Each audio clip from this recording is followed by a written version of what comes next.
మనకి పాకిస్తాన్కి గొడవలు జరుగుతున్నప్పుడు అంటే మన మీద వాళ్ళు అటాక్ చేసినప్పుడు మనము ఒక సీజ్ ఫైర్కి అయితే వచ్చాం మాట్లాడుకొని. బికాస్ అక్కడైనా ఎక్కడైనా మనుషులే కాబట్టి. కానీ ట్రంప్కి అది అస్సలు నచ్చలేదు. తనకి గొప్పతనం కావాలి, గల్లెగరేసుకోవడం కావాలి. నిజం చెప్పాలంటే ట్రంప్ని చూస్తేనైతే నాకు ఒక హిట్లర్ని చూస్తున్న ఫీలింగ్ వస్తుంది. 25% టారిఫ్ వదిలేయండి, ఇప్పుడు తను వెనస్డే నుంచి దాన్ని 50% చేశారండి. 50%. Can you imagine? టెక్స్టైల్స్, చాలా అపారల్స్, ప్రతి ఒక్క దాని మీద 50% చేస్తున్నాడు వెనస్డే నుంచి. అయితే నిన్నగాక మొన్న ఆల్రెడీ చెప్పారు, నీకు మా దగ్గర నుంచి వద్దు అని అంటే, గూడ్స్ వద్దు అని అంటే పక్క ఏరిపోయి ఎవడు అడగమన్నాను నేను. మేము రష్యా నుంచి డీల్స్ చేసుకుంటాం, మాకు ప్రాబ్లం లేదు. మనం ఆల్రెడీ లిటరలీ చెప్పాలి అంటే ఇది చాలా మంది తెలుసుకోవాలి కూడా.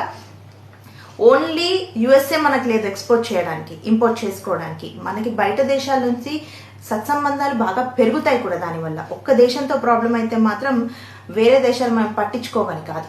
సో ఇక్కడ ఏం జరుగుతుంది అంటే నెక్స్ట్ 50% అవ్వబోతుంది. దాని మీద ఎఫెక్ట్ ఎవరెవరి మీద ఎఫెక్ట్ పడుతుంది అనేది చూద్దాము.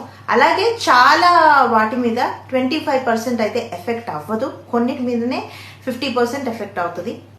స్టీల్, అల్యూమినియం, ఆటోమొబైల్స్ వీటి మీద మాత్రం ఎక్స్పోర్ట్ ఇంపోర్ట్స్ మీద, ఎక్స్పోర్ట్స్ మీదే 25% సుంకమే ఉంటుంది. 50% లాగు అవ్వదు. 50% వచ్చేసి టెక్స్టైల్స్, అపారల్స్ ఇలాంటి వస్తువుల మీద. అలాంటి లిస్ట్ ఇంకా చాలా ఉంది.